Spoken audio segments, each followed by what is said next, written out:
ನಮಸ್ತೆ. ವಾರದ ಭವಿಷ್ಯದಲ್ಲಿ ರಾಶಿ ಚಕ್ರದಲ್ಲಿ ಕನ್ಯಾ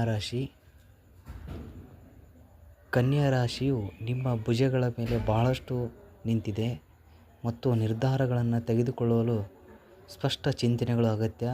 ನೀವು ಚೆನ್ನಾಗಿ ಅರ್ಥ ಮಾಡಿಕೊಳ್ಳುತ್ತಿದ್ದೀರಿ. ಅಂತಹ ಪರಿಸ್ಥಿತಿಯಲ್ಲಿ ಇದನ್ನು ಗಮನ ಇಟ್ಟುಕೊಂಡು ನಿಮ್ಮ ಉತ್ತಮ ಆರೋಗ್ಯದ ಜೀವನವನ್ನು ಸುಧಾರಿಸಲು ನೀವು ಸಾಕಷ್ಟು ಸಮಯವನ್ನು ವಹಿಸಬೇಕು. ಚಂದ್ರ ರಾಶಿಗೆ ಸಂಬಂಧಿಸಿದಂತೆ ಕೇತು 12ನೇ ಮನೆಯಲ್ಲಿ. ಈ ವಾರ ನೀವು ಯಾರಿಗೂ ಸಾಲವನ್ನು ನೀಡಬೇಡಿ. ಯಾವುದೇ ಕಾರಣಕ್ಕೂ ಅಗತ್ಯವಿದ್ದರೂ ಅವರು ಯಾವಾಗ ಹಣವನ್ನು ಹಿಂತಿರುಗಿಸ್ತಾರೋ ಎಂಬ ಬಗ್ಗೆ ಸಾಲದಾತರಿಂದ ಎಲ್ಲ ದಾಖಲಾತಿಗಳನ್ನು ಲಿಖಿತವಾಗಿ ತೆಗೆದುಕೊಳ್ಳಿ. ಇದನ್ನು ಮಾಡುವುದರಿಂದ ನಿಮಗೆ ಅನೇಕ ರೀತಿಯ ಅಪಾಯಗಳಿಂದ ನಿಮ್ಮನ್ನು ರಕ್ಷಿಸಿಕೊಳ್ಳಬಹುದು. ನಿಮ್ಮ ಸುತ್ತಮುತ್ತಲಿನ ಪ್ರಭಾವಿ ಮತ್ತು ಪ್ರಮುಖ ಜನರೊಂದಿಗೆ ನಿಮ್ಮ ಪರಿಚಯ ಹೆಚ್ಚಿಸಲು ಸಾಮಾಜಿಕ ಚಟುವಟಿಕೆಗಳಲ್ಲಿ ಭಾಗವಹಿಸಲು ಇದು ನಿಮಗೆ ಉತ್ತಮ ಅವಕಾಶವಾಗಿದ್ದು, ಏಕೆಂದರೆ ಇತರರ ಮೇಲೆ ಪ್ರಭಾವ ಬೀರುತ್ತದೆ.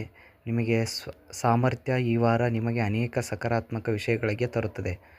ಚಂದ್ರ ರಾಶಿಗೆ ಸಂಬಂಧಿಸಿದಂತೆ ಶನಿ 7ನೇ ಮನೆಯಲ್ಲಿರುವುದರಿಂದ ಕೆಲಸದ ಸ್ಥಳದಲ್ಲಿ ನಿಮ್ಮ ಯಶಸ್ಸಿನ ಹಾದಿಯಲ್ಲಿ ಬರುತ್ತದೆ. ಎಲ್ಲ ಜನರು ನಿಮ್ಮ ಕಣ್ಣುಗಳ ಮುಂದೆ ಕೆಳಗೆ ಕಂಡುಬರುತ್ತದೆ. ಇದರಿಂದ ನಿಮಗೆ ಸ್ಥೈರ್ಯ ಹೆಚ್ಚಿಸಲು ನಿಮಗೆ ಸಾಧ್ಯವಾಗುತ್ತದೆ. ಜೊತೆಗೆ ನಿಮ್ಮ ಆತ್ಮವಿಶ್ವಾಸ ಮತ್ತು ಪ್ರತಿ ಕಾರ್ಯಗಳನ್ನು ಮೊದಲಿಗಿಂತ ಹೆಚ್ಚಿನ ವೇಗದಲ್ಲಿ ಪೂರ್ಣಗೊಳಿಸಲು ನೀವು ಪ್ರಯತ್ನಿಸಬಹುದು. ಈ ವಾರ ಶಿಕ್ಷಣ ಮತ್ತು ಯಾವುದೇ ವಿಷಯಗಳ ಬಗ್ಗೆ ವಿದ್ಯಾರ್ಥಿಗಳ ಮನಸ್ಸಿನಲ್ಲಿ ಯಾವುದೇ ಸಂದೇಹವಿದ್ದರೂ ಅವು ಸಂಪೂರ್ಣವಾಗಿ ದೂರವಾಗುತ್ತವೆ. ವಿಷಯಗಳಿಗೆ ಹಾರ್ಡ್ವೇರ್ ಮತ್ತು ಎಲೆಕ್ಟ್ರಿಕಲ್ ಕಂಪನಿಯ ಕಾರ್ಯದರ್ಶಿ, ಕಾನೂನು, ಸಾಮಾಜಿಕ ಸೇವೆ ವಲಯದ ಅಧ್ಯಯನ ಮಾಡುತ್ತೀರಿ. ಈ ರಾಶಿಚಕ್ರದ ಜನರು ಈ ಸಮಯದಲ್ಲಿ ಕಠಿಣ ಪರಿಶ್ರಮವನ್ನು ಅನುಗುಣವಾಗಿ ಅಪಾರ ಯಶಸ್ಸನ್ನು ಪಡೆಯಬಹುದು. ಆದ್ದರಿಂದ ಸುತ್ತಮುತ್ತಲಿನ ಮಾತುಗಳು ಮತ್ತು ಕೌಟುಂಬಿಕ ಸಮಸ್ಯೆಗಳ ಬಗ್ಗೆ ಯೋಚಿಸಿ ಸಮಯವನ್ನು ವ್ಯರ್ಥ ಮಾಡದೆ ನಿಮ್ಮ ಎಲ್ಲ ಗಮನವಿಟ್ಟು ಅಧ್ಯಯನಗಳಿಗೆ ಮಾತ್ರ ನೀಡಿ. ಈ ವಾರದ ಜೀವನ ಸಂಗಾತಿಯೊಂದಿಗೆ ಉತ್ತಮ ಸಮಯ ಕಳೆಯಲು ಬಯಸುತ್ತೀರಿ.